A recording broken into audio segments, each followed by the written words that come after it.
Hola, buenas tardes a todos. La América de Biden tras la herencia de Trump. Este es el título de la sesión de hoy. En la sesión de hoy interrumpimos por una semana nuestro ciclo del día después de la pandemia, que recuperaremos la semana que viene, porque hoy celebramos un aniversario. Hace exactamente 4 años, nuestro observatorio, el día 20, no el día 21, o sea, 4 años no exactos, pero casi, hizo una sesión presencial, entonces éramos libres, podíamos salir y todo eso, sobre la era Trump, para ver qué podía pasar política y económicamente en la presidencia de Trump. Solo los más jóvenes, como Antonio y yo, estuvimos presentes en aquella sesión. Los otros se han incorporado ahora. Ahora hemos querido hacer lo mismo y espero, Antonio, que dentro de 4 años, cuando Kamala Harris tome posesión, volvamos a repetir la misma idea, porque nuestra juventud no decae. Vamos con la audiencia que tenemos y con la experiencia de nuestros ponentes y de nuestra moderadora a acometer esto. Nos va a moderar Cristina Manzano. Cristina Manzano la conocéis de sobra. Es una periodista, directora de Es Global, y más que una periodista al uso, columnista del País, del periódico de Cataluña, etcétera, es una experta en temas internacionales y en esto tan difícil de dirigir coloquios, de dirigir foros. Ella domina el tema, ella domina la actividad y ella sabrá pelear con nuestros dos grandes ponentes. Antonio Garrigues, también le conocéis todos, es presidente de la Fundación Garrigues y patrono de honor del Consejo España-Estados Unidos. Es el gran jurista internacional, el gran empresario internacional, el gran humanista y una faceta que... Te escucho con admiración, de verdad. ¿Eh?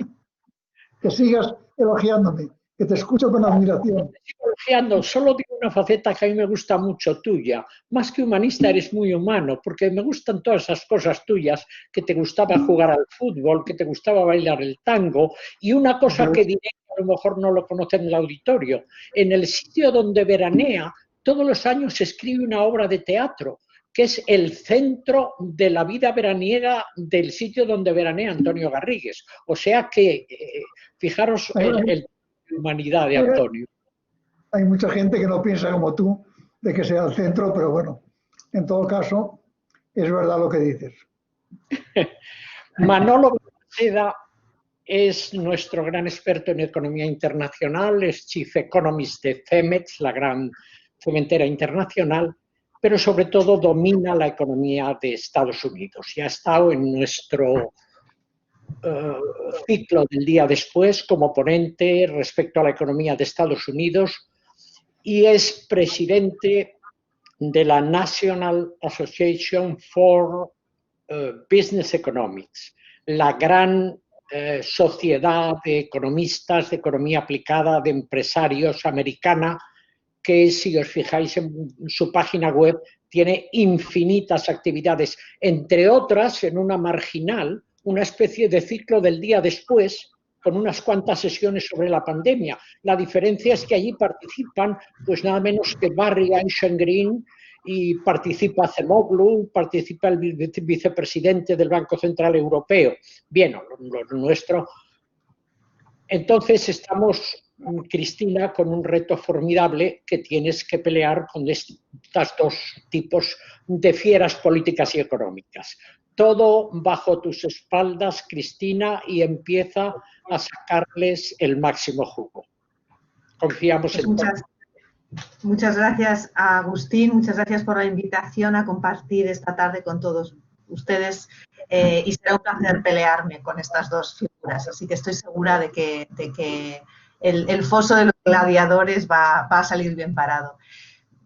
Creo que no hace falta hacer mucha introducción al tema, ¿no? Yo creo que la mayoría de nosotros hemos visto ayer, si no la ceremonia de la toma de posesión entera, por lo menos parte de ella, una ceremonia sumamente atípica por las circunstancias. También sabemos que por mucho que quisieran decir que parte de eso atípico tiene que ver con la pandemia y con las medidas de seguridad, bien sabemos que sobre todo esas vallas que vimos, esas distancias, esa absoluta escasez de gente para lo que es una toma de posesión, tenía que ver con lo que sí fue muy atípico, que fue el asalto al Capitolio hace unos días, y esa sombra, desde luego, estaba por encima de toda la ceremonia y también de todo lo que viene detrás. Como lo tenemos tan recientes, pues yo quería empezar a preguntaros, Antonio, Manuel, ¿con qué os quedáis del día de ayer? ¿Con qué os quedáis ya sea de la ceremonia, del discurso, de lo que se vio, de lo que no se vio? ¿Cuál sería vuestro titular de este arranque de la era Biden? Antonio, si quieres empezamos por ti. Manuel, ¿cuál es tu titular? Me lo preguntas a mí. Yo te digo una frase del discurso de Biden, que fue aquella en la que dijo: queremos liderar no por el ejemplo de nuestro poder, sino por el poder de nuestro ejemplo, ¿no? El recuperar el consenso, el recuperar la ejemplaridad en todos los aspectos de la democracia y del poder de Estados Unidos. Yo me quedo con esa. Lo que vimos y vivimos ayer fue estupendo, porque pensar que en vez de Joseph Biden tuviéramos allí a Donald Trump, te pone los pelos de punta, ¿no? El tener a una persona como Biden ya de cierta edad, a mí las personas de cierta edad me caen muy bien por razones que podéis comprender, pues me parece estupendo. Y yo creo además que hizo un discurso inteligente y un discurso sensato. Eso no quiere decir que Estados Unidos esté en plena forma. Yo creo que Estados Unidos está viviendo una polarización interna delicada y difícil, ¿no? Pero que Biden es en estos momentos el presidente ideal para dirigir Estados Unidos, a mí no me ofrece ninguna duda. Creo que es una persona sensata, serena, cuidadosa, que busca realmente el diálogo y que busca realmente una convivencia civilizada, ¿no? Y por lo tanto, yo lo que quiero decir es que en estos momentos, si a mí me preguntaran cuál es la mejor noticia de este año, yo diría que es el nombramiento de Biden como presidente de Estados Unidos. Si fuera Donald Trump, estaríamos ahora hablando de otra manera, porque a mí realmente me inquieta y me preocupa, ¿no? Que yo escuché el discurso de Biden con todo interés, era el discurso que tenía que hacer, pero es un discurso para mí históricamente importante para un país como Estados Unidos, que no podemos olvidar que es el país más poderoso del mundo en todos los terrenos, tecnológicamente, políticamente, económicamente, culturalmente, socialmente, y por lo tanto necesitamos allí que haya un líder capaz de entendernos. Por otra parte, Biden inmediatamente afirmó la importancia de la relación atlántica, cosa que para Europa es vital. La relación entre Europa y Estados Unidos es vital. Y Joseph Biden no solamente no se va a oponer a ella, sino que la va a facilitar.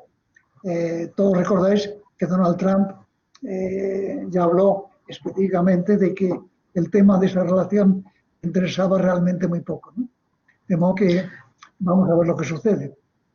Ahora hablaremos de la relación transatlántica, Antonio, si te parece. Si me dejáis comentar, justo salgo de una charla con Anne-Marie Slaughter, que es una de las grandes expertas estadounidenses en política exterior, y ella destacaba el hecho de que en un discurso de más de 20-25 minutos dedicó cinco como mucho en total a hablar de política exterior. Así que, bueno, también en buena manera eso marca cuáles son las prioridades de la presidencia que empieza, ¿no? Manuel, ¿cuál sería tu titular?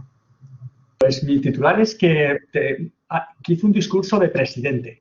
de presidente con mayúsculas, es decir, ha vuelto un presidente de los discursos presidenciales históricos de Estados Unidos siempre marcan tendencia, es decir, uno se acuerda de los de Kennedy, de todos, ¿no? Y este es un discurso de nuevo que viene a unir a un país que está muy polarizado y que el presidente anterior, el presidente Trump, lo que hizo fue polarizar más la situación, pero además dejó una serie de rasgos que para mí son fundamentales. Es decir, con Biden vamos a tener un presidente que tiene, que como decía Antonio, yo creo, es un presidente que es mayor, pero este mayor en su caso es experiencia, es decir, tiene experiencia política para lidiar en un Congreso muy, muy complicado. Es una persona muy mesurada, consistente, en lo cual es necesario, sobre todo cuando lo comparamos con el anterior. Es hasta cierto punto predecible, lo cual para un presidente de un país tan importante es muy importante que podamos saber hacia dónde va, qué es lo que quiere, qué es lo que busca, ¿no? Como bien ha dicho Antonio, yo creo que se va a apoyar bien en el equipo que ha formado. Han formado un equipo que obviamente es un equipo muy bueno, ¿no? Ya hablaremos más tarde, seguramente saldrá a colación.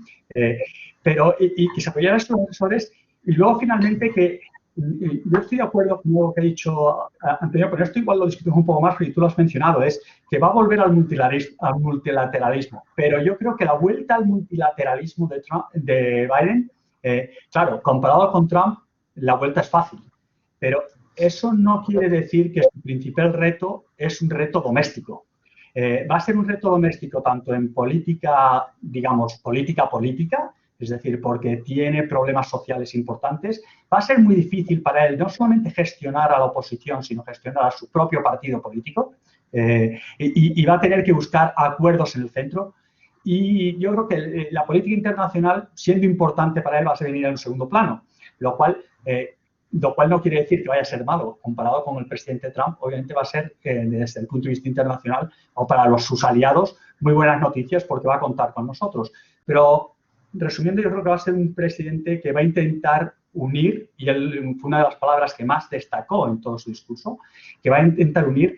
Y yo creo que la forma de decirlo de una forma muy tonta es que va a cambiar de alguna forma. Es decir, los jugadores importantes ahora mismo van a ser demócratas y republicanos bastante centrados. Es decir, no vamos a estar hablando de los típicos, digamos, de Warren o de Cruz o de esto en los distintos extremos, sino que ahora en la política americana los que van a importar van a ser Murkowski, Collins en los demócratas o Manchin en los republicanos, que en el fondo son gente muy centrada y que va a ser una vuelta a la política americana tradicional y que es algo que yo creo que era muy necesario.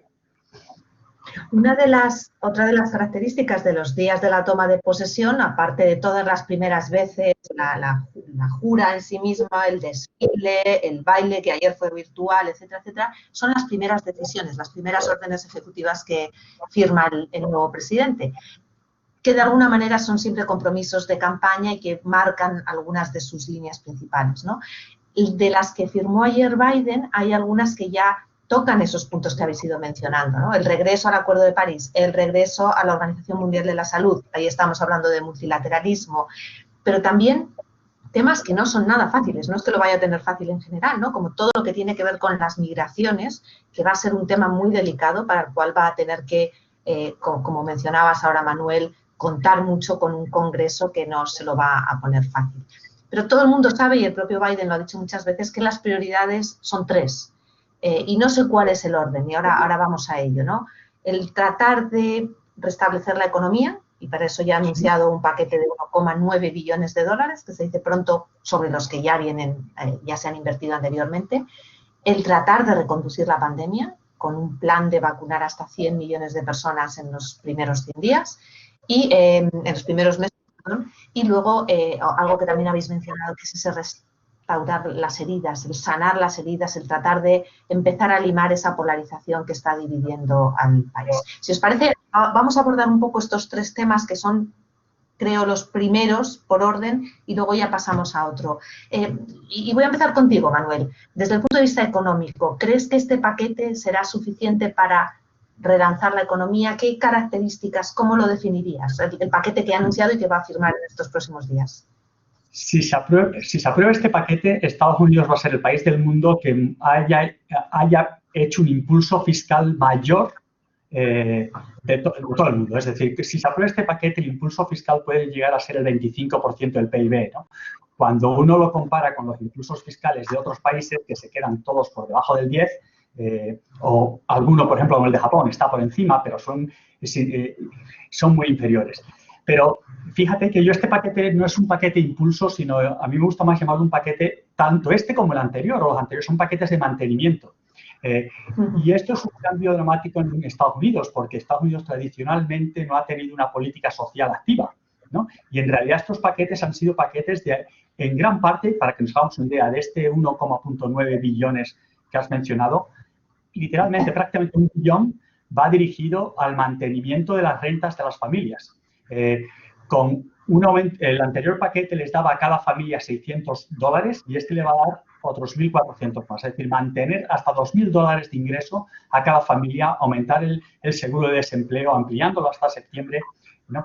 Entonces, en ese sentido, este paquete va a ayudar a que, por lo menos hasta después de verano, la economía americana pueda tener un dinamismo importante, es decir, la va a sostener, digamos, la inyección pública, y con la expectativa que a partir de verano, obviamente ya la vacunación, ¿no? El ritmo de vacunación haya aumentado y la economía privada, el resto del dinamismo económico, pues tome el relevo, ¿no? Pero con ello lo que vemos es que la caída del PIB de Estados Unidos del año pasado, que fue en torno al 3,5%, ¿no? Comparémoslo con tasas del 12% en España, ¿no? Por poner un número, ¿no? Es decir, creo que fue de los mejores, que mejores se comportó en 2020, y que este año ya las tasas de crecimiento sin el paquete estaban en el 4% y que con el paquete pueden ascender al 6 o el 8%, lo cual quiere decir que de alguna forma lo que han permitido es, de verdad, en un momento excepcional, el gobierno americano y este paquete en particular va a permitir que los próximos 6 meses que la economía americana pueda sobrevivir, sostenerse y seguir adelante sin excesivos problemas. Este paquete tiene dos partes, ¿no? Porque hay una parte de apoyo a las personas y tiene otra parte que es muy importante que tiene que ver con algo que tú has mencionado, y son ya paquetes más de futuro, ¿no? Y yo creo que ahí viene la agenda de Biden que tendremos que discutir, hablar, porque van a ser interesantes y tiene obviamente un gran componente de agenda verde, ¿no? De sostenimiento, de sostenibilidad económica, si quieres, y por lo tanto la vuelta a París importan, pero ya es también la política doméstica asociada a eso, y también un paquete posiblemente de infraestructuras para apuntalar el dinamismo, ¿no? Entonces, es un paquete que va a ser no solamente bueno para este año, sino que seguramente vaya más allá. Antonio, no sé si quieres añadir algo con respecto a la economía, y si no, aparte de lo que puedas decir sobre economía, también me gustaría ir avanzando en el tema de la polarización. Tú que conoces muy bien la sociedad estadounidense, ¿en qué punto estamos y cómo crees que Biden puede abordar ese desgarro que se ha producido en la sociedad? No en los últimos años, en los últimos 4 años, es algo que ya venía de mucho más atrás. Sí, pero desde luego se ha acelerado en los últimos 4 años. Eso no tiene que Donald Trump una responsabilidad histórica profunda, porque ha llevado al país a un grado de tensiones sociales y civiles realmente peligrosos, ¿no? Todo lo que ha dicho Manuel me ha parecido que está lleno de sensatez y demuestra que conoce bien la sociedad americana y conoce bien los estímulos que requiere o que va a requerir para que se ponga en marcha, ¿no? Yo creo que estamos viviendo épocas muy complejas en donde las soluciones tienen que ser necesariamente complejas, no pueden ser simples. El tema de la pandemia en Estados Unidos es un tema tremendo, es que es un tema realmente grave e inquietante. Y la pandemia en Estados Unidos, además del problema sanitario, va a afectar al mundo económico, eso está claro, y al mundo de las relaciones sociales, ¿no? Ahí dependemos, obviamente, del tema de la vacuna. Si logramos realmente poner en marcha una vacuna que sea capaz de contener esta pandemia, vamos a vivir una época económica maravillosa, porque como siempre ha pasado, como pasó con el tema de la gripe española, cuando desaparece la pandemia, se genera una positividad económica tremenda y se genera, digamos, como una alegría social, una alegría revitalizante, ¿no? Y es ahí donde yo creo que tenemos que tener cierta confianza. Yo creo personalmente que se va a encontrar una vacuna capaz de contener esta pandemia. Si no la encontramos a corto plazo, el daño económico va a ser muy alto. Y en Estados Unidos estamos viendo que los datos de la pandemia no son cortos, son muy graves. Y por lo tanto, algo habrá que hacer para corregir ese fenómeno. Yo creo que antes del verano tendremos como algún tipo de solución, no digo una solución completa, algún tipo de solución a este tema. Por lo que he hablado con mis amigos americanos, hay gente de todo tipo, gente muy pesimista, pero también gente muy optimista. Y yo creo que va a prevalecer el optimismo. Yo creo sinceramente que si somos capaces de superar esta pandemia, y Estados Unidos es un país que lo puede hacer, yo creo que va a tener una revitalización económica tremenda, porque el salir de estas situaciones genera, insisto, una alegría económica y una alegría social, que es la que motiva este tipo de planteamientos, ¿no? Estados Unidos, además, es un país, comparado con Europa, mucho más vivo en cuanto al dinamismo de la sociedad civil. La sociedad civil americana realmente es una sociedad que busca soluciones, que colabora y se hace sinérgica con el gobierno y que hace las cosas muy bien. Yo por eso, en parte porque mi madre es americana y por lo tanto me siento medio americano, pues yo tengo una fe tremenda en que América va a resolver sus problemas y que si América resuelve sus problemas y recupera el vigor económico pleno, eso nos va a ayudar a todos, incluidos a Europa. ¿Me permites añadir una cosa? No, fíjate que respecto a tu pregunta sobre la polarización, y una cosa que ha dicho Antonio es verdad, es decir, ahora mismo el problema fundamental es el COVID y parte de este paquete que va a ser lo primero que se apruebe son 400 millones que van a estar dirigidos precisamente a avanzar y a atacarlo de la forma más directa posible. Es la ventaja que decía Antonio de los americanos. Yo estuve allí viviendo 14 años, con lo cual también conozco este dinamismo que tienen y es que son muy rígidos cuando quieren y muy flexibles cuando quieren. Y esa es una gran ventaja, ¿no?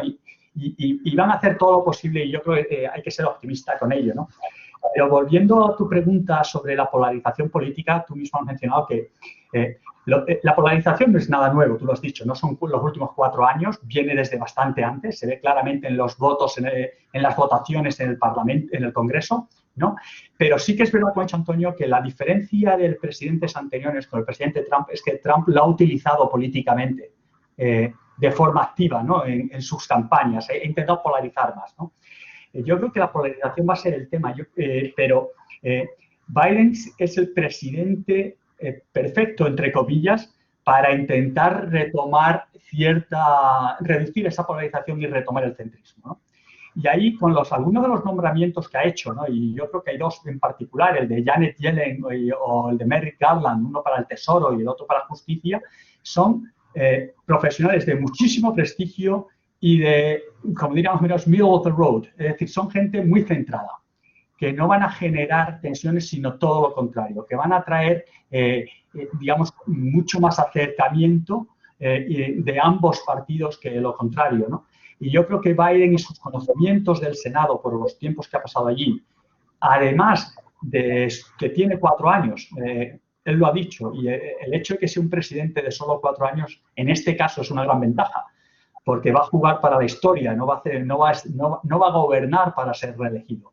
Y eso le va a dar la capacidad, ¿no?, de hacer lo que necesita y él sabe que la tensión social, la polarización, es un problema muy importante y si es capaz de hacer mella y de darle la vuelta a eso, pues pasará a la historia como un gran presidente. Entonces, yo soy optimista en ese sentido por esas razones. Pero fijaos, la polarización, una de las consecuencias que ha tenido gravísima es el desarrollo incluso de la propia democracia estadounidense, que es casi algo sagrado. Y lo hemos visto estos días pasados, después del asalto al Capitolio, la primera reacción, es verdad que luego ha cambiado, pero la primera reacción fue que un 45% de los votantes republicanos decían que entendían ese asalto. Luego, insisto, ha cambiado esa cifra. Trump se ha ido con el menor grado de aceptación de un presidente en su salida, pero os pregunto por la democracia, por la solidez de la democracia estadounidense. Hemos visto que las instituciones han resistido, pero ¿están demasiado dañadas? Antonio, ¿qué opinas? Yo personalmente pienso que el grave problema, el dramático problema de Estados Unidos es la desigualdad económica. Estados Unidos es uno de los países más desiguales en términos económicos. Y eso es muy malo. Eso afecta a la sostenibilidad de un sistema. Y la desigualdad es un tema muy, muy grave. No es un tema pequeño. Es un tema más creciente. Cada vez hay más desigualdad. Y ahí es donde Biden tendrá que hacer un esfuerzo supremo. La desigualdad económica está creciendo en todo el mundo. Está creciendo en Europa, está creciendo en China, está creciendo en Japón, pero en Estados Unidos lo está haciendo de una manera muy significativa. Y eso es malo desde el punto de vista de la calidad democrática y la sostenibilidad democrática. Y yo creo que ahí es donde Biden va a tener que hacer un esfuerzo. Tanta desigualdad económica, tanta desigualdad social no se puede soportar ni mantener. Es absolutamente inevitable, ¿no? De modo que yo creo que ese problema, que tampoco es un problema nuevo, porque venía desde lejos, pues es un tema al cual Biden debería dar su importancia. Y no se le ha dado hasta ahora, al menos en el discurso inaugural no ha hecho una referencia a este tema. Y este tema es un tema que está en todos los papeles del mundo anglosajón. Tú te lees ahora el New York Times o el Wall Street Journal o cualquier periódico económico y todo el mundo habla del problema de la desigualdad económica. Una desigualdad económica creciente genera inevitablemente una sostenibilidad muy baja, porque a la gente que le favorece, como es lógico, está feliz, pero es que a la gente a la que le daña, que es la gran mayoría, está muy, muy descontenta, ¿no? El tema de la desigualdad económica para mí va a seguir siendo en Estados Unidos un problema gravísimo y a mí me encantaría de verdad que Biden, tema del que no habló en su discurso inaugural, se ocupara de este tema. Si no, no hay muchas soluciones. Si la gente ve que la desigualdad sigue creciendo, y eso es lo que pasa en Estados Unidos, no habrá sostenibilidad social, habrá enfrentamiento social. Y ese tema que también afecta a Europa y afecta también a un país como España, pues es un tema en el que todos tenemos que generar una reacción. Eso es lo que nos lleva al triunfo del populismo. El populismo triunfa porque los no populistas no somos capaces, al menos hasta ahora, de ofrecer a la sociedad en la que vivimos fórmulas buenas que favorezcan este tipo de mantenimiento de la convivencia en desacuerdo. Yo siempre digo que la democracia es convivir en desacuerdo, no en estar de acuerdo, ¿no? Pero todo lo que sea reducir la polarización será bueno. Y reducir la polarización en Estados Unidos va a requerir un esfuerzo moral y un esfuerzo político realmente importante. Yo espero que sean capaces, espero que lo hagan, pero insisto en que el tema más grave en estos momentos en el mundo y en concreto en Estados Unidos es la desigualdad económica. Esa desigualdad precisamente tiene mucho que ver con algo que apuntaba Manuel antes, que es el modelo al que quieren llevar, más allá del paquete de estímulo y de recuperación y de mantenimiento, ¿no? Como dices ahora, ¿cuál va a ser la política económica de Biden hacia el futuro? También se ha hablado mucho de ese capitalismo degenerado e irregulado que Trump ha contribuido a reimpulsar, por otra parte, que ha exacerbado esas desigualdades precisamente, y se habla mucho de la comparación con Roosevelt, ¿no? Ese New Deal, esa recuperación de un paquete que realmente incorpore a todos. Y Manuel, te hago esta pregunta, pero además quiero unirlo con otro aspecto. Has mencionado también las infraestructuras. Estados Unidos tiene pendiente una inversión en infraestructuras desde hace años. Parecía que iba a ser uno de los campos en los que Trump podía haber avanzado, además con el consenso de ambos partidos, y sin embargo no lo ha hecho. Me gustaría que comentaras un poco de ambas cosas. Ese modelo económico hacia el que vamos y qué papel van a tener las infraestructuras en este desarrollo. ¿Y qué infraestructuras? Vale, voy a empezar por el final, quizá porque así lo ato con la parte anterior. Bueno, para empezar, las infraestructuras llevan estando en primera plana del debate político en Estados Unidos, sobre todo de los candidatos presidenciales desde hace bastante tiempo. Todos los candidatos proponen paquetes de infraestructuras importantes que al final se quedan en muy poco, ¿no? Como tú mismo has dicho, hace ya muchos años que Estados Unidos no tiene un paquete de infraestructuras federal que de verdad marque una diferencia, y hemos tenido casos donde hay puentes que se han caído, ¿no? Es decir, que llegas a un extremo ya excesivo. El problema fundamental de las infraestructuras acaba siendo de financiación. Y es lo que frenó el paquete de Trump y lo que tiene cierto riesgo de que le pueda pasar a Biden. Antes hemos hablado del paquete de estímulo, de apoyo que Biden ha propuesto de 1,9 billones de dólares. Yo estaría casi seguro que, por lo menos en principio, no va a pasar entero, ¿no? Porque la aritmética del Congreso seguramente no permita que pase un paquete de ese tamaño, porque hay intereses distintos entre los distintos partidos, y dado que tienes un juego 50-50 y la dinámica que al final necesitas un 60-40, va a ser difícil por la votación que pase entero. Y de ahí, en ese mismo problema, pueden entrar las infraestructuras, ¿no? Las infraestructuras, sin embargo, hay dos tipos. Yo creo que Biden va a apostar por un lado, por aquellos proyectos que ya están preparados, y segundo, por infraestructuras verdes, ¿no? Es decir, decía antes que la iniciativa climática en Estados Unidos tradicionalmente le ha tocado a la Agencia de Protección del Medio Ambiente, la EPA, ¿no? Yo creo que el proyecto de Biden va mucho más allá, es mucho más ambicioso en términos de medio ambiente, de manera que su política medioambiental va de alguna forma digamos, a cubrir todos los ministerios, que diríamos en España, es decir, todas las secretarías. Y en el caso de infraestructuras, pues seguramente ponga más peso sobre aquellas infraestructuras asociadas a una mejora, ¿no?, del medio ambiente, es decir, aquellas que consideramos verdes, que a infraestructuras como, por ejemplo, el pipeline famoso que ya va a quitar del petróleo, ¿no? Entonces, en ese sentido, yo creo que va a ir en esa dirección, pero el riesgo importante de infraestructuras volverá a ser la financiación. Y volviendo a la parte de Estados Unidos, hay una cosa, estoy totalmente de acuerdo con Antonio, y es uno de los riesgos de Estados Unidos desde hace mucho tiempo, es el aumento de la desigualdad, ¿no? El aumento de la desigualdad, y sobre todo se ha incrementado desde la crisis financiera de 2009, porque las medidas que hemos tomado para que la economía no se hunda han favorecido fundamentalmente a los mercados financieros, y resulta que no todo el mundo tiene activos financieros. Y por lo tanto, esta recuperación, si recordáis, siempre se ha hablado de una recuperación en V, en W, en L. Al final, en Estados Unidos se habla de una recuperación en K. Una recuperación en K quiere decir que hay ganadores y hay perdedores. Y en este sentido social quiere decir que la desigualdad aumenta. Eso es muy importante, y yo creo que ahí tiene toda la razón Antonio, que Biden va a tener que hacer algo para enfrentar a eso. Pero también se enfrenta a un problema adicional que se cruza con ese en el caso de Estados Unidos, y es las diferencias que hay entre el ámbito rural y el urbano.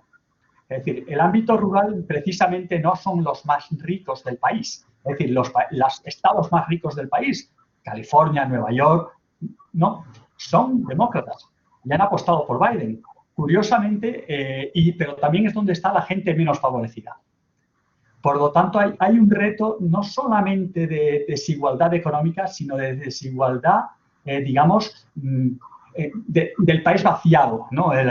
Por hacer el símil con la España vaciada. Es decir, de todos esos estados que al final, a pesar de estar perjudicados, ellos sienten que la política se está haciendo para las grandes urbes o para personas que no, es decir, subsidios que ayudan a gente que no quiere trabajar, y ellos pagan impuestos y no reciben nada. Entonces, el cruzar la desigualdad económica con intentar evitar esta polarización entre rural, urbano y entre... Ese es el reto que Biden tiene muy, muy, muy complicado. Yo creo que lo va a mejorar, pero yo creo que todo aquel que piense que Biden va a ser capaz de darle una solución a este reto, yo creo que es excesivamente optimista, ¿no? Es decir, si a Trump lo votaron 70 billones de americanos, es por algo, ¿no? Y si, como tú misma decías, después de eventos como los del Capitolio hay un porcentaje de gente que todavía dice, oye, lo puede entender, es porque se sienten muy frustrados, ¿no? Y yo creo que hay que entender esa parte de la sociedad americana para de verdad poder unirlos. porque si las políticas van encaminadas simplemente a decir tienes que cambiar, eso no funciona, ¿no? Y ahí yo por eso digo que Biden es una persona apropiada, porque es una persona relativamente centrada que va a dar la mano al otro lado y ver dónde pueden estar esos vínculos.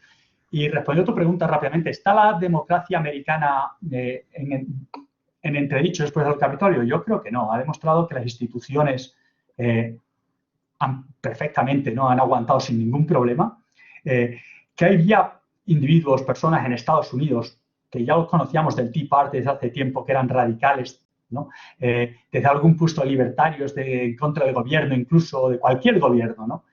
Y que obviamente eso puede suponer un problema, sí, pero yo creo que en el fondo acaba siendo una minoría en Estados Unidos. Estados Unidos en el fondo es un país mucho más flexible y que sí que es verdad que como ejemplo para el resto del mundo ha perdido mucho, pero de ahí a pensar que la economía, la democracia americana está en riesgo, yo creo que eso no, todavía es para mí por lo menos una democracia en mitad en un gran número de cosas. Quizá no en la forma que tienen de elegir al presidente, que deberían modernizarlo, pero tiene sus ventajas también a quedarse con la tradición, ¿no? Quiero aprovechar para recordar a la audiencia que vamos a tener preguntas, que van a poder hacer preguntas a través del chat, luego me las pasan a mí, yo las traslado a los ponentes, así que por favor, quien quiera comentar, preguntar algo, que lo vaya haciendo vía chat.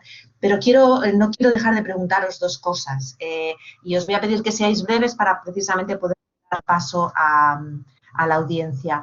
Una tiene que ver con lo que estabas justo ahora, en enlazo con lo que estabas diciendo, Manuel, que es al final esa proyección de Estados Unidos. Y lo mencionaba también al principio Antonio, ¿no? El papel de Estados Unidos en el mundo, el apoyo al multilateralismo, la relación transatlántica. La otra cosa que os quiero preguntar, y en este caso específicamente a Antonio, es, desde el punto de vista legal, ¿qué perspectivas ves en el segundo impeachment? Todavía falta pasarlo al Senado, pero se van a meter ahí en un lío los demócratas, la propia presidencia de Biden va a estar comprometida por ese juicio político. Si podéis decir dos pinceladas de estos dos temas que merecerían una sesión completa, os lo agradezco y ya empezamos a pasar a las preguntas de la audiencia. Empiezo yo y le dejo. Yo empezar siendo muy breve porque yo creo que tú tienes mucho más que aportar en ambas cosas, por tu experiencia.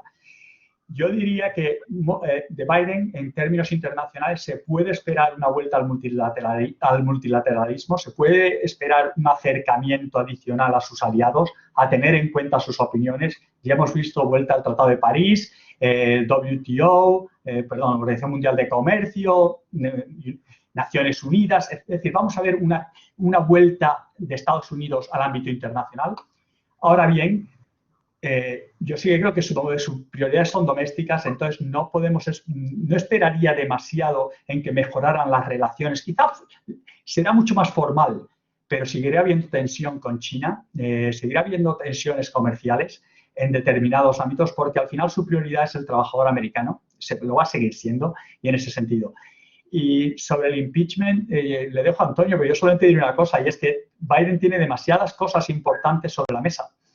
Y para él, yo creo que el perder el tiempo, como él mismo creo que ha dicho, ¿no? Que se pierda demasiado tiempo en ello, si no le resta a pasar el resto de la agenda, muy bien, pero si está restando a aprobar cosas que de verdad son importantes para la economía.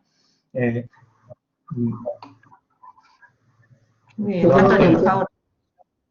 El tema del impeachment tiene su importancia, pero coincido con Manuel en que a lo mejor esa importancia es menos grave de lo que vemos desde aquí. El tema del impeachment sería lograr que Donald Trump no volviera a presentarse nunca más, ¿no? Y eso es importante. Es decir, si en efecto resulta que el impeachment le afecta a Donald Trump, ya no podría presentarse como candidato a la presidencia de Estados Unidos, ¿no? Eso puede ser bueno. Depende de lo que pensemos en cuanto a las posibilidades de Donald Trump. Yo no sé lo que tú piensas, Manuel. Yo creo que Trump ha perdido ya mucho de su futuro. Creo que ha perdido mucho de su futuro. Lo que no sé es cuánto. Y eso es muy difícil de determinar ahora. Porque que sigue teniendo apoyos, no tiene duda. Vamos a decir que en Estados Unidos hay un trumpismo, no tiene duda. Tú mismo has mencionado que ha obtenido 70 millones de votos. 70 millones de votos, la verdad es que no está nada mal, realmente son una cifra significativa, ¿no? Y por lo tanto, pues lo que habría que lograr con el tema del impeachment, y a mí me encantaría, es que si finalmente el impeachment tuviera un resultado positivo, hombre, habríamos controlado el fenómeno del trumpismo de una manera especial. El trumpismo es populismo puro, es populismo puro. Lo único que decía Trump era America First, que es una forma simplista de resolver problemas muy complejos. Pero a mucha gente, aunque no lo creamos, esa idea de la America First, primero América y todo lo demás a otros sitios, influye, ¿no? Yo creo que estamos en ese terreno, ¿no?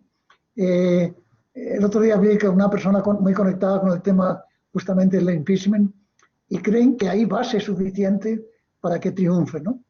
Pero también he hablado con otra gente que piensan que lo mejor para Biden sería quitarse este problema en medio.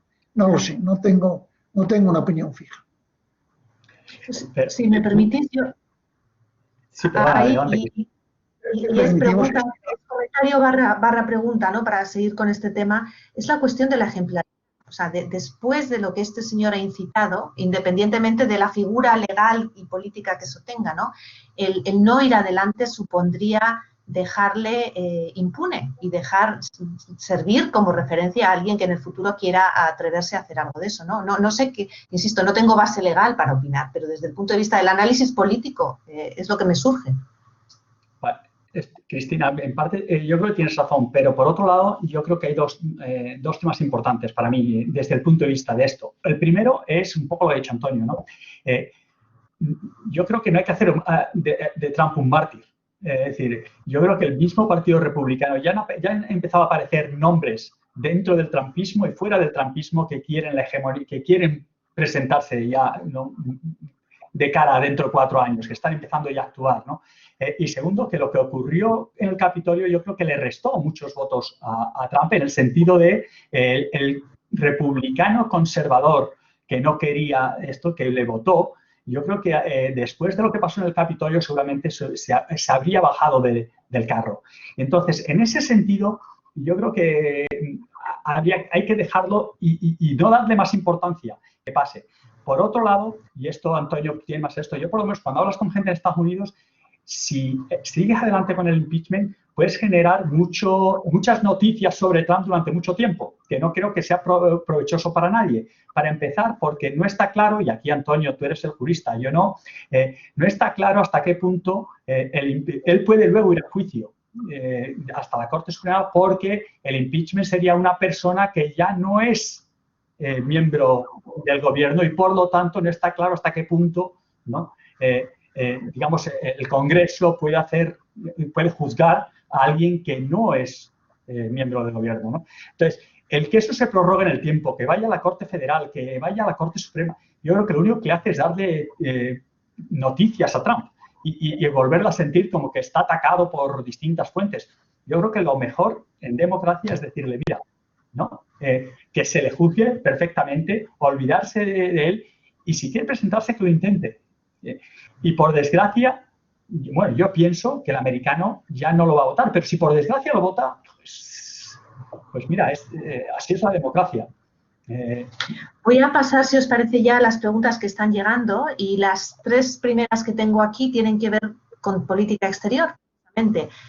Preguntan específicamente, pero al final es el conjunto, ¿no? Por la relación con China, ¿cómo veis la relación con China de rivalidad, de competencia por la hegemonía global? ¿Qué relación puede haber entre Estados Unidos, Unión Europea y la influencia sobre el Reino Unido? Las estoy juntando porque al final, como os digo, es todo política exterior. Y también hacia Rusia y hacia Oriente Medio, o sea, el mundo mundial. Tenéis 2 minutos para hacer un repaso del mundo mundial. Antonio, ¿te parece si empiezas? Encantado. Y además, en efecto, se puede reducir en 2 minutos, el tema se puede explicar con toda claridad. No hay el menor problema. Vamos a ver. El tema de Estados Unidos y su política exterior es muy importante, pero tiene que ver también con la política exterior europea y tiene que ver también con la política exterior china. En Estados Unidos el tema de la política exterior se centra en varios puntos. Uno es lo que acaba de afirmar varios miembros del gabinete de Biden, que su gran enemigo es Rusia.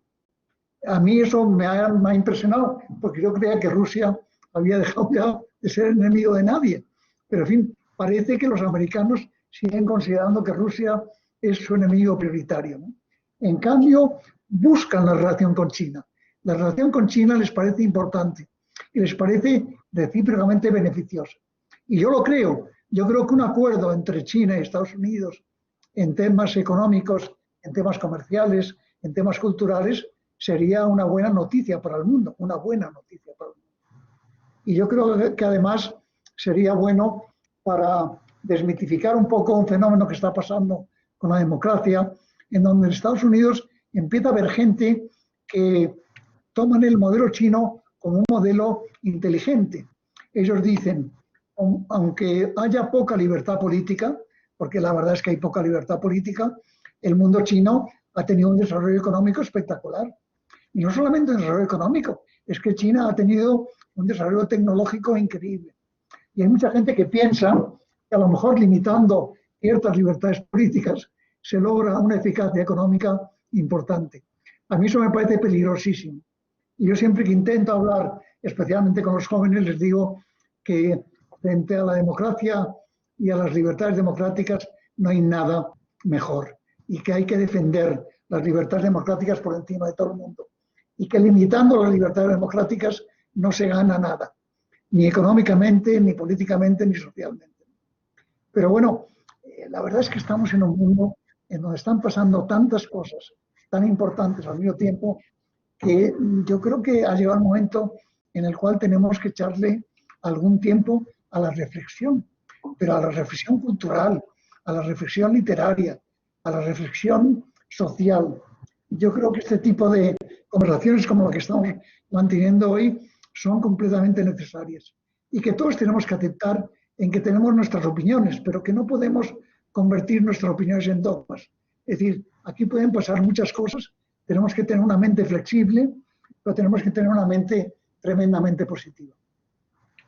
Manuel, sumo a la pregunta que había hecho antes, ese repaso a la política exterior, la cuestión concreta del 5G, que ha tenido un papel central en el debate y en la disputa de los últimos años en las relaciones entre los tres ejes, realmente, China, Estados Unidos y Europa. Sobre la parte internacional, yo diría que es una prioridad, como decía inicialmente. Para Estados Unidos siempre va a ser una prioridad, pero para Biden en particular yo creo que es una prioridad menor, como tampoco no fue para Trump. Es decir, para Trump la política internacional era más un problema que otra cosa, ¿no? Es decir, le valía para enfrentamientos, pero no era una prioridad de su actividad política. Y yo creo que para Biden, pues al final es la política doméstica la que va a importar, pero la política internacional, en ese sentido, las relaciones con la Unión Europea como aliado estratégico, yo creo para Biden y la administración Biden son fundamentales, van a ser muy importantes y se va a retomar las consultas con ellos, no ya solamente dentro del marco comercial, diplomático, seguramente dentro de la OTAN, ¿no? De NATO, es decir, yo creo que se va a fortalecer esa relación. Me cuesta ver que eso sea un problema para el Reino Unido. Inicialmente se pensó, como Trump era aliado de Boris, nos apoyó el Brexit, que Biden le dijo que no, pero yo creo que al final la Unión Europea, el Reino Unido, Estados Unidos están condenados a entenderse, es decir, son sociedades occidentales democráticas y en el fondo con un interés común. Con relación a Asia, pues yo creo que Estados Unidos tiene un problema doble, por un lado. Por un lado tiene un enfrentamiento con China que no viene de Trump, viene de antes, que también lo tiene Europa, en relación a propiedad intelectual, en relación a la forma de actuar de China en determinados mercados, a otros temas. Y que la Organización Mundial de Comercio no fue capaz de solucionar, ¿no? Y por tanto, ese conflicto va a seguir, pero por otro, para Estados Unidos es muy importante volver seguramente a la alianza transpacífica, ¿no? Que dejó Trump y que obviamente no puede permitir que todo el sudeste asiático, que es una zona de crecimiento importante, siga. Y ahí va a tener que estar a hablar con China, ¿no? Respecto a Rusia, pues mira, yo creo que Rusia va a seguir siendo, yo creo que le va a hacer mucho menos caso a Rusia. Yo creo que presidencias como la de Putin no van a estar muy asociadas, obviamente, a una presidencia como la de Biden. No creo que vaya a ser un conflicto entre los dos, más allá de si hay o se pueden ver intervencionismo de Rusia en procesos electorales de Estados Unidos, pero mientras no haya ese tipo de dinámicas, yo creo que Rusia va a ser una prioridad quizá algo menor en la agenda de Biden, de lo que va a ser la Unión Europea y lo que va a ser Asia y en particular China, porque al final China es el principal socio y el principal competidor de Estados Unidos, ¿no? Y hablábamos en eso, que ya antes era un socio solamente de proveer material, digamos, bienes de consumo, ahora ya es un competidor tecnológico, ¿no? Y en ese sentido yo creo que hay dos patas. Una, yo creo que Estados Unidos va a seguir, Estados Unidos ya está en proceso de estudiar, de analizar la concentración de sus propias grandes tecnológicas en Estados Unidos, ¿no? Y obviamente eso va a continuar con China, ¿no? En la medida en que las relaciones entre Estados Unidos y China sigan ahí, yo creo que Estados Unidos, que ha perdido cierta de esa supremacía tecnológica en estos tiempos a China en 5G, pues va a intentar retomarla, ¿no? Y siendo muy práctico, a lo mejor demasiado, ¿no?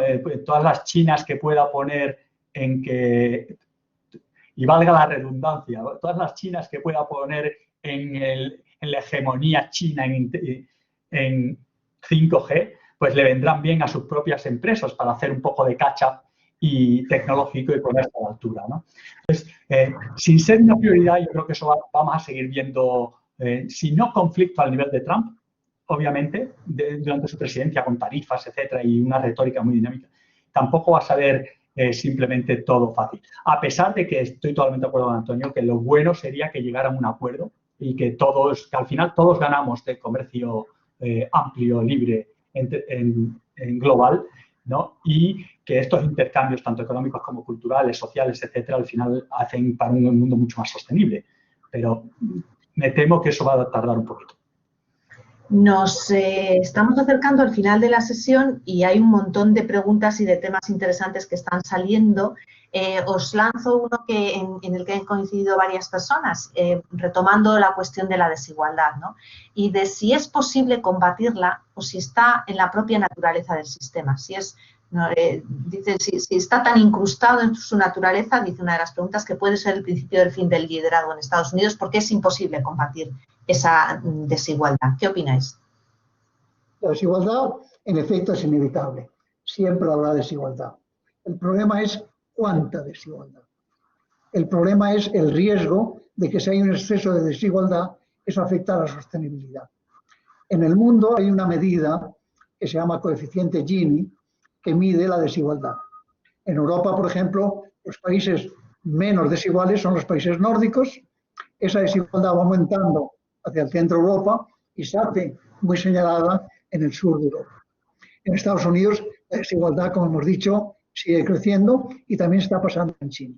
Y yo creo que tenemos que empezar a aceptar que este tema no lo podemos asumir como un tema normal y corriente y dar por descontado, como decías tú, Cristina, en la pregunta, de que la desigualdad es inevitable y que, por lo tanto, pues no hay nada que hacer. Y entonces yo insisto, el problema es que siempre habrá desigualdad, es inevitable. El problema es cuánta desigualdad. Y yo lo que digo es que tanto en Estados Unidos como en gran parte de Europa, y en concreto en España, hay mucha desigualdad. Y que la desigualdad es un factor que afecta a la sostenibilidad del sistema y que en un momento determinado puede generar problemas de conflicto social, de involución social o de luchas sociales significativas, ¿no? Porque la ciudadanía no es tonta. Cuando ve que la desigualdad favorece siempre a los mismos y daña siempre a los mismos, no lo acepta y reaccionará de alguna forma, pero reaccionará. Y yo creo que eso pasa en Estados Unidos, pasa en Europa y tenemos que aceptarlo. De modo que la pregunta es válida. Si siempre va a haber desigualdad, ¿para qué nos preocupamos? Insisto, el problema es cuánta desigualdad, cuánta. Y lo que estamos viviendo en el mundo es que la desigualdad está creciendo prácticamente en todos los países, en todos, incluso en los países menos desarrollados, ¿no? Y eso es una malísima noticia. Mira, Totalmente, a ver, bueno, es difícil estar en desacuerdo con lo que acaba de decir Antonio, ¿no? Porque tiene toda la razón. Pero yo creo que Estados Unidos, el problema de la desigualdad, además de que los números de coeficientes de Gini, etcétera, etcétera, han ido a peor, ¿no? Claramente, yo creo que ha habido un problema que va todavía más allá, y es que Estados Unidos era la tierra de las oportunidades. Era el país aquel donde cualquiera podría llegar a ser presidente del gobierno, el presidente del país. Cualquiera podría llegar a ser multimillonario. Y eso en los últimos tiempos, y no son 4 años, sino llevamos ya décadas, se ha venido perdiendo, ¿no? Entonces, hasta el punto, la desigualdad final es importante, pero más importante es la percepción y la realidad de la desigualdad de oportunidades, ¿no? Y ahí es donde hay que hacer el esfuerzo, es decir, y donde ya se ve cierto esfuerzo, por ejemplo, en la reapertura, el dinero que se va a dar dentro de este plan de estímulo o de ayudas de Estados Unidos a la reapertura de los colegios, ¿no? Es decir, la educación, es decir, y sobre todo cuando hay una percepción de que la desigualdad está asociada a razones sociales, étnicas, culturales, etcétera, es muy pervasiva. Y eso es lo que hay que combatir. Yo creo que Biden, sin decir mucho, porque no ha dicho ninguna razón, ha montado un equipo que es muy diverso, ¿no? Yo, cuando me dicen paritario o no paritario, yo creo que paritario o no paritario es una forma de diversidad. Uy, ¿qué ha pasado? Yo creo que la diversidad tiene distintos aspectos. Perdón, ¿me veis? Porque, perdón, se había caído la cámara durante un momento. La diversidad tiene muchos aspectos y es de la parte de género es importante, la racial, pero también 3 personas de distintas etnias, de distintas culturas que estudian en la Universidad de Harvard seguramente sean mucho más parecidos que aquel que viene de la Universidad de Harvard y otro que viene de la Universidad de, yo qué sé, de Wichita State Suburban. No sé si existe, ¿no? Quiero decir que la diversidad tiene que ir mucho más allá y es la desigualdad de oportunidades la que de verdad penaliza la democracia. Ahora bien, como eso es, para eso hace falta fondos, para eso hay que hacer falta cosas, Estados Unidos, y la pregunta es qué coste pagas. Entre los proyectos de Trump está la subida de impuestos. Subida de impuestos para rentas más altas, para empresas, para esto no lo hemos tocado. Eso tiene su parte positiva, obviamente, y es que tienes fondos con los cuales hacer una política de igualdad, ¿no? Tiene el inconveniente, obviamente tiene un coste en términos de crecimiento, de empleo. Entonces, sopesar eso va a ser más complicado. Pero yo sí creo que, como ha dicho Antonio, la desigualdad va a existir siempre, pero que lo que hay que intentar eliminar lo antes posible en Estados Unidos, que es un país donde siempre la expectativa de que uno puede llegar a todo y lo ha medio perdido, que eso lo puedan recuperar, es importante. Tampoco he visto muchos planes de Biden en ese sentido, que hubiera estado bien también verlos, como ha mencionado Antonio. Sí, a mí me gustaría... Perdona, os iba a comentar, os voy a pasar las 4 preguntas de las que no se han hablado, retoman algunas de las cuestiones que habéis comentado, pero aportan un poco, yo creo que ángulos diferentes. Os voy a pedir que, os voy a hacer las 4 preguntas, si os parece. Os voy a pedir que contestéis a las que os parezca de esas 4 de una manera muy breve, porque si no me van a matar, y cerramos con eso. Pero es que no me gustaría dejar a las personas que las han planteado sin algún tipo de respuesta. Os las hago por orden. Una, si os parece que los planes para estos 100 primeros días, esos planes anunciados, son demasiado ambiciosos y se van a poder cumplir. Eso es, claro, sacar la bola de cristal. Otra es, y enlaza con esto que estabas diciendo, Manuel, ¿cuál será la posición respecto a las grandes empresas tecnológicas? Digo que enlaza porque hay una cuestión de impuestos ahí también, pero hay una cuestión de monopolios, de prácticas, etcétera, etcétera. La tercera, y esta casi es más para Antonio, si legalmente se podrían retirar los perdones que acaba de dar Trump si resultara finalmente, si saliera adelante el impeachment. O sea, si estas decisiones que ha tomado en estos días tendrían validez o no. Esto es una cuestión legal jurídica. Y por último, ¿qué pasará con Cuba y Venezuela? Otra vez, casi nada tenéis ahí para contestar de nuevo a lo que os parezca más oportuno, brevísimamente. Antonio, adelante. Muy importante para Manuel, ¿no? Y es que a mí me gustaría que comentáramos también la oportunidad histórica de que España y México colaboraran de una manera directa en Estados Unidos. México tiene una influencia en Estados Unidos muy significativa. La migración mexicana es sin duda la más importante y España podría aportar pues, su relación con toda Iberoamérica, igual que México. Y yo creo que ha llegado el momento en que dos países como España y México se den cuenta de que haciendo un esfuerzo colectivo podríamos tener, no digo una influencia decisiva, pero mucho más protagonismo en la vida pública y en la vida política americana. Y me gustaría que una persona como tú, que estás en una empresa tan importante como es Telmex, comentar este tema, porque yo creo que el mundo hispano tiene que darse cuenta de que en Norteamérica la hispanidad también cuenta y que hay 42 millones de hispanoparlantes que están además creciendo, más que nada por razones demográficas, porque tienen más hijos que los que tienen las parejas americanas, ¿no? Ese tema me parece importante, ¿no? Y Cristina, si quieres hablamos de lo que tú nos has preguntado, pero tengo la edad que tengo, a mí se me olvida ya completamente la pregunta. Pues mira, si tienes, Antonio, la pregunta específica para ti era la de si tiene puede tener carácter retroactivo los perdones que acaba de dar Trump si al final resulta, sale adelante el impeachment. Yo no soy experto en legislación americana y la legislación americana es muy compleja. Yo creo personalmente que no. Yo creo que el perdón forma parte ya de una tradición americana realmente importantísima. En Europa no somos capaces de entenderla de una manera especial. La cantidad de perdones que ha hecho el señor Trump son realmente un poco abusivos desde mi punto de vista, pero eso forma parte de una cultura tradicional americana y lo hemos visto hacer con todo tipo de presidentes americanos que de vez en cuando han perdonado a gente que a nosotros nos parecería incorrecto que perdonaran, ¿no? Pero yo creo que ese perdón ya es absolutamente inevitable y que ya se ha producido y que, bueno, no le doy más importancia, sinceramente. Antonio, y también te pregunto a ti por el tema de Cuba y Venezuela. ¿Tienes algún comentario sobre hacia dónde crees que irá la relación? ¿Me preguntas a mí? Cuba y Venezuela. Yo personalmente creo que la relación entre Norteamérica y Cuba no se va a arreglar inmediatamente.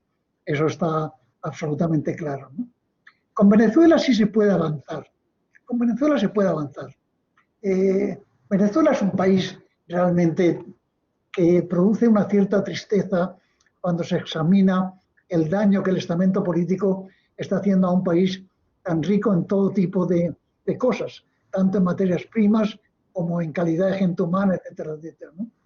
Pero yo creo que en Venezuela las cosas podrían arreglarse. El tema de Cuba, yo no sé por qué tiene una mística en Estados Unidos muy especial. Es una relación que tiene que es muy especial, ¿no? Y que Barack Obama ahí hizo una labor realmente, en mi opinión, maravillosa. Intentó recuperar una relación un poco más normal con Cuba, ¿no? Yo no creo que Biden se meta en ese problema, al menos rápidamente, ¿no? Pero yo creo que, por otra parte, en lo que pudiéramos hacer países como España y México en el sentido de mejorar esa relación sería bueno. En México y España tenemos inversiones en Cuba, conocemos bien el país, tenemos una tradición especial y ahí me gustaría que en Estados Unidos nos hicieran más caso, es decir, que les pudiéramos demostrar de una manera eficaz que podemos interferir con su política. Sé que eso no es fácil, no soy utópico, es decir, el decirle a los Estados Unidos yo puedo ayudarle a la Real Suprema con Cuba es un tema que decirlo es fácil, hacerlo es muy complicado, ¿no? Pero yo creo que no está para que tengamos una cierta audacia en esos temas y por eso lo había hecho la pregunta a Manuel, que yo creo que España y México deberíamos tener un protagonismo más fuerte en Estados Unidos. Manuel, por alusiones, te toca también hablar de México y luego, si te parece, de las tecnológicas y los 100 días. Y con eso cerramos. Pues venga, voy a empezar por la última, por lo de México y España, ¿no? Y de paso ahí meto Cuba, ¿no? Porque, vamos a ver, yo creo que la parte de Cuba, como bien ha dicho Antonio, yo creo que se va a descongelar. Es decir, ahora las relaciones están prácticamente, se ha impedido cualquier contacto, no ya comercial, sino de cualquier tipo con Trump entre Cuba y Estados Unidos. Yo recuerdo que cuando ganó Trump, teníamos un viaje de economistas de Estados Unidos. Yo soy español, pero estaba en ese grupo, que íbamos a ir a colaborar, a tener una visita al Banco Central de Cuba y tener unas reuniones con ellos, y todo se vino abajo tras la elección, porque literalmente se prohibía que hubiera una relación o se veía muy mal, y todo aquel que trabajaba en la Reserva Federal o en algún sitio no podía hacer ese tipo de viaje. Yo creo que eso se va a descongelar. Pero como bien ha dicho Antonio, eso no quiere decir que se vaya a solucionar mañana, ¿no? Y ahí es donde es uno de los sitios que, como él mismo ha dicho, España y con esto, el mismo Banco de España o con estos y el Banco de México, pues pueden ayudar mucho en la situación española, porque tenemos muy buenas relaciones tanto con Estados Unidos como con Cuba. Entonces, se puede abrir líneas de diálogo que van mucho más allá de los gobiernos directamente, ¿no? Y estoy hablando de economistas, de bancos centrales, de estos, sí, porque yo creo que hay una voluntad por todas las partes, incluida la cubana, incluida la americana. Y lo que necesitan es que socios, España y México son los dos fundamentales, que les abran esas puertas.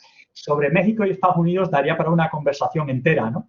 Yo creo que México y Estados Unidos son dos socios indispensables, tanto por la parte de inmigración, que curiosamente es un tema que no hemos tocado, ¿no? De los que Trump hizo mucho énfasis, y Biden pues obviamente le va a dar la vuelta, ¿no?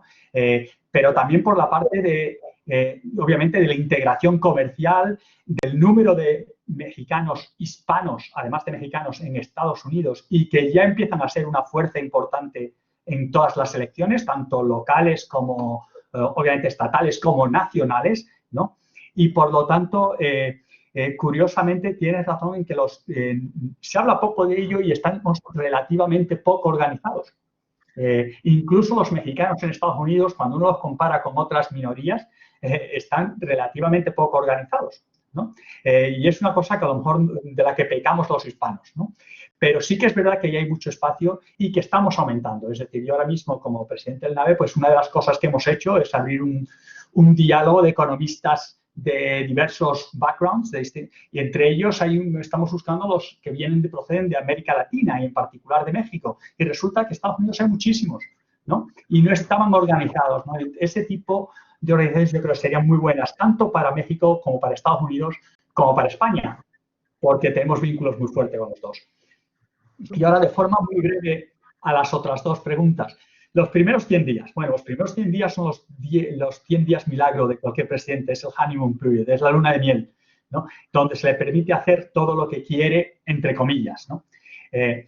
¿Va a poder hacer todo lo que ha propuesto? Yo creo que es muy difícil. Hay muchas cosas que las va a poder hacer porque solamente tiene que hacerlas y ya las ha hecho, ya las ha empezado a hacer, ¿no? Son decretos, otras no, otras tienen que pasar por el Congreso. Si es demasiado ambicioso, no podrá, porque el 50-50 de la Cámara de Representantes no le da margen para pasarlas. Hay una cosa en Estados Unidos que se llama el filibuster, el filibustero, que es una forma de impedir que las cosas se discuten y lo trae. Pero yo soy optimista en que va a poder adelantar muchas de las cosas que él tenía en mente de aquí a los primeros 100 días, las va a poner en marcha porque va a ser capaz de cruzar fronteras y de verdad afianzar un liderazgo en ese sentido, siempre que, aquí es donde un poco lo que hablamos del impeachment de Trump, no suscite demasiado tiempo del Congreso, y mientras que se está haciendo eso, no se está haciendo otra cosa, ¿no? Para empezar, el proceso de nominaciones, dado el tipo de personas que ha elegido, debería ser relativamente, siempre habrá problemas, pero debería ser relativamente rápido, porque son personas diversas, pero todos de reconocido prestigio, ¿no? En ese sentido, hombre, nunca se alcanza todo lo que uno se propone, y lo mismo que el plan de 1,9 billones, pues seguramente no llega a eso, pero a lo mejor saca 1 billón ahora y los otros 900 los puede discutir dentro de 2 o 3 meses, ¿no? Entonces, todo no, pero bastante sí. Sobre las tecnológicas, yo creo que la pregunta es qué más va a hacer, ¿no? Yo creo que ya hay un proceso de, digamos, no regulatorio, pero sí de análisis de hasta qué punto hay poder monopolístico por parte de algunas tecnológicas, hasta qué punto, pero hay discusiones importantes porque la visión, dependiendo de si estás en el lado demócrata o republicano, es muy diferente, ¿no? Entonces, ¿cuánto avanza eso? Lo va a tener complicado. Obviamente, en el lado republicano, lo que se le echa en cara a las tecnológicas es que están, digamos, apagando la voz de conservadores, ¿no? Y, por lo tanto, dicen que va contra la libertad de expresión. Sin embargo, los demócratas dicen un poco lo contrario, ¿no? Es decir, que ellos que han permitido un exceso de cosas en el pasado y que además tienen un poder de control. Entonces, hasta qué punto se les suben impuestos. Yo creo que eso va a ir para largo, pero es un tema que va a estar pendiente y que las tecnológicas van a estar bajo lupa durante un tiempo en Estados Unidos. Es obvio, pero es que son las mayores empresas del país. Es decir, cuando uno mira las empresas por capitalización, uno se encuentra que hoy en día son todas tecnológicas, ¿no? Entonces, es lógico que estén bajo punto. Y luego está el tema de la protección de datos y estos que obviamente con Biden pueden tomar un impetus, digamos, un paso adicional, quizá no acercándose a Europa, no hasta el nivel europeo, pero desde luego se le dará más importancia a la protección de datos que se le daba o que se le dio en los últimos 4 años. Entonces, yo creo que las tecnológicas van a seguir bajo la lupa, pero no creo que sean temas que se resuelvan rápidamente. Mencionabas que no hemos hablado de educación, no hemos hablado de raza, con el año que hemos pasado, no hemos hablado de mujeres, no hemos hablado de tantas cosas, pero habéis además planteado muchísimos temas que no hemos podido tocar y que son interesantísimos, con lo cual lo que hago, aparte de agradeceros el compartir con todos nosotros vuestro conocimiento, impresiones, etcétera, es invitar a Agustín a que convoque una siguiente sesión para analizar cómo están yendo esos días de Biden y todos aquellos puntos que no hemos tocado. Muchas gracias y le paso la palabra a Agustín. Después de los 100 días. Muchas gracias. Muchísimas gracias. Maravillosa.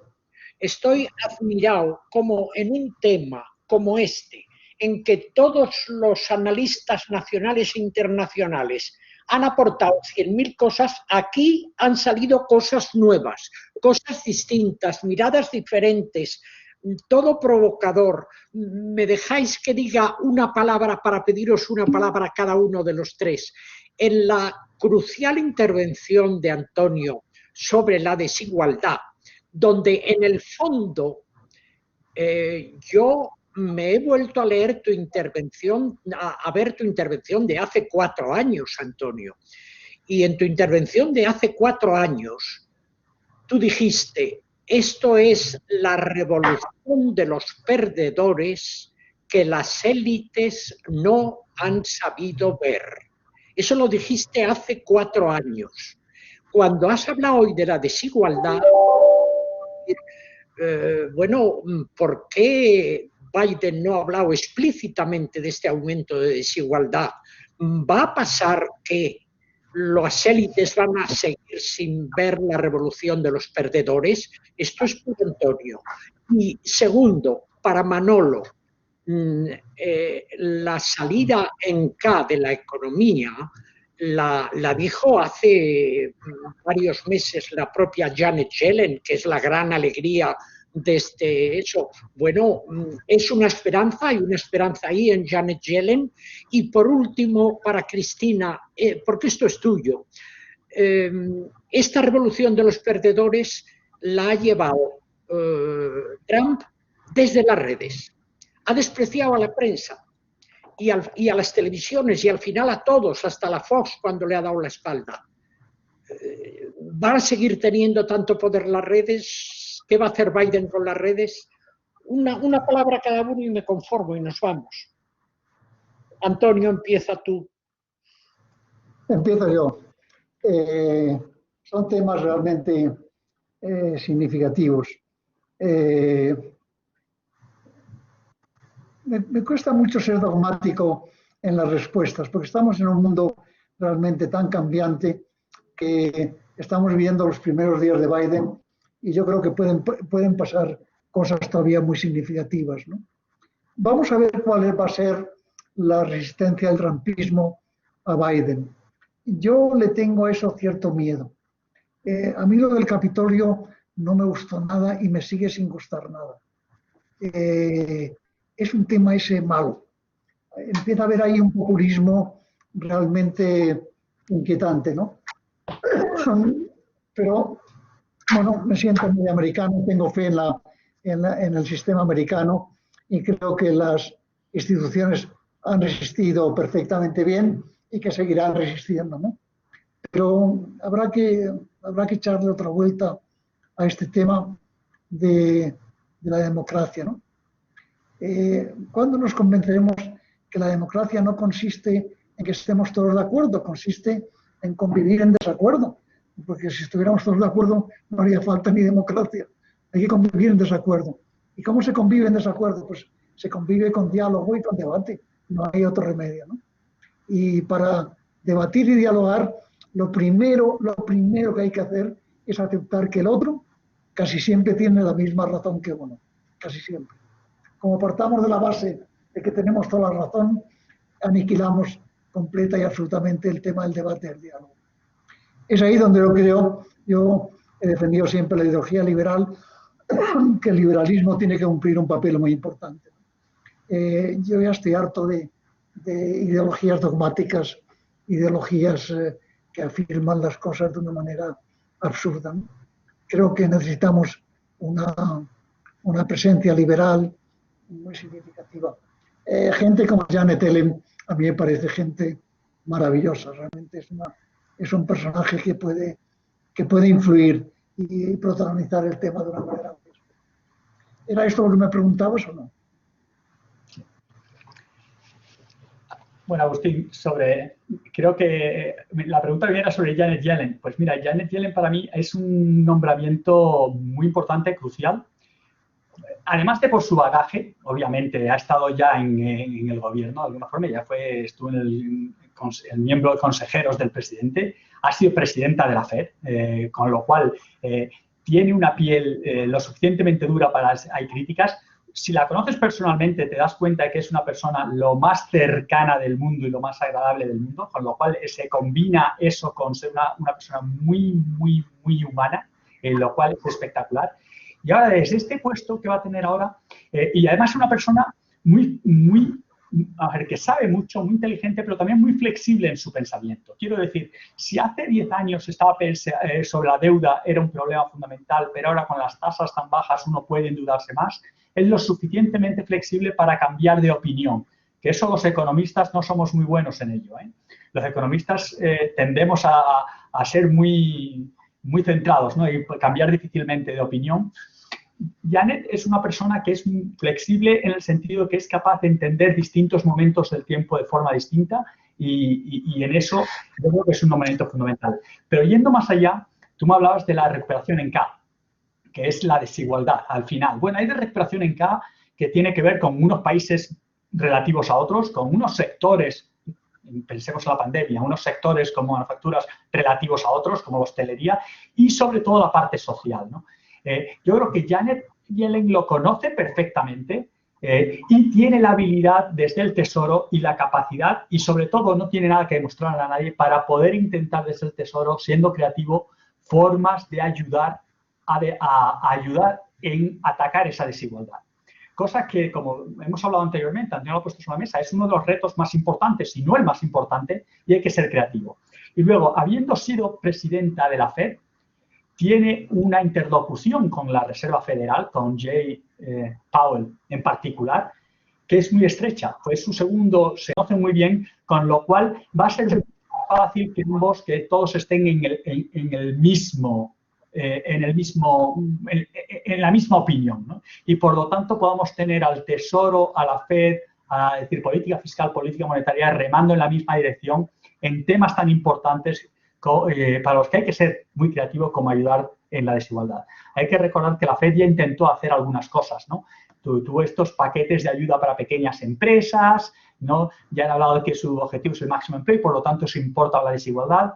Por lo tanto, alguien como Janet, que puede hacer, además de vínculo entre la presidencia, entre digamos, el gobierno y la Reserva Federal, que es independiente, y tener un puesto y estar ahí, además de ser, yo creo que va a desarrollar un papel fundamental en los próximos 4 años. Y además es una persona muy moderada que puede, digamos, que puede hablar con unos, con otros, es decir, que va a suscitar amplio consenso.